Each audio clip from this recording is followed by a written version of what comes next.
KTR English communication skills పై CM Revanth Reddy వ్యాఖ్యలు.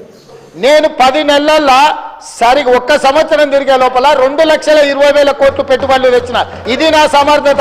ఆయన ఏమనుకుంటాడంటే గుంటూరులో చదివిన తెలివితేటలు ఈడ పనికొస్తాయనుకుంటాడు. అధ్యక్ష, ఇంగ్లీష్ అనేది నాలెడ్జ్ కాదు.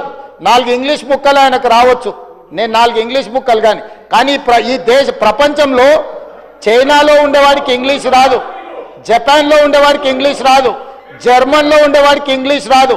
కానీ ఈరోజు చైనా, జపాన్, జర్మన్ ప్రపంచాన్ని శాసిస్తుంది అధ్యక్ష. 4 ఇంగ్లీష్ ముక్కలు వస్తే ఒకవేళ హోటల్లో పనిచేయడానికి, ఆర్డర్స్ తీసుకోవడానికి పనికొస్తుండొచ్చు అధ్యక్ష. బట్ట షాప్లో బట్టల అమ్మనికి పనికొస్తుండొచ్చు. గుంటూరులో చదివిన తెలివితేటలన్నీ మా దగ్గర వచ్చి చూపించొద్దు అధ్యక్ష. మేము గవర్నమెంట్ స్కూల్లో చదివి వచ్చినాం, మేము గుంటూరులో చదవలే. మా తెలుగు మీడియంస్ అధ్యక్ష, తెలుగు మీడియము గ్రామీణ ప్రాంతాలలో గవర్నమెంట్ స్కూల్లో చదువుకొని వచ్చినాం అధ్యక్ష.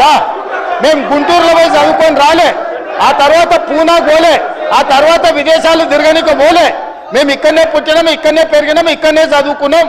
లోకల్ పరిజ్ఞానంతో పనిచేస్తున్నాం అధ్యక్ష. ప్రజల బాధ తెలిసిన వాళ్ళం అధ్యక్ష. మేము 4 ఇంగ్లీష్ ముక్కలు వచ్చినంత మాత్రాన అదేదో గొప్పతనం అని దాని మీద ఏదో పెద్ద ఉపన్యాసాలు ఇచ్చి దాన్ని చూపించి ఏదో సాధించినమని. కాబట్టి ప్రపంచంలో అత్యధికంగా ప్రపంచాన్ని శాసిస్తున్నది చైనా, జపాన్, జర్మన్. ఆ దేశంలో ఎవరికేం ఇంగ్లీష్ రాదు, కానీ వాళ్ళు ప్రపంచాన్ని శాసిస్తున్నారు, ఆర్థిక వ్యవస్థను. అట్లాంటిది ఈరోజు తెలంగాణ రాష్ట్రంలో ఒక రైతు కుటుంబం నుంచి వచ్చి, గ్రామీణ ప్రాంతాల నుంచి వచ్చి గవర్నమెంట్ స్కూల్లో తెలుగు మీడియంలో చదువుకున్న నేను ముఖ్యమంత్రి అయితే ఎందుకు మీకు కడుపుమంట?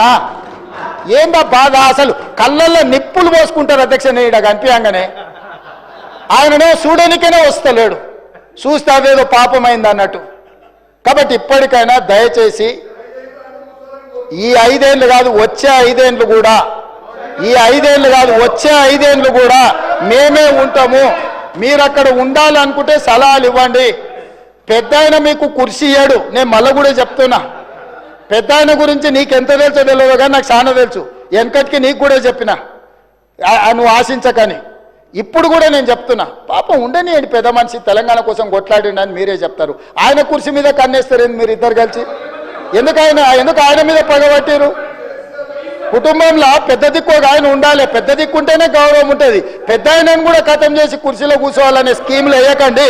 ఇంతకుముందే నేను కాగితం తెచ్చిస్తే ఏందో అనుకున్నా, మా వాళ్ళు చెప్తున్నారు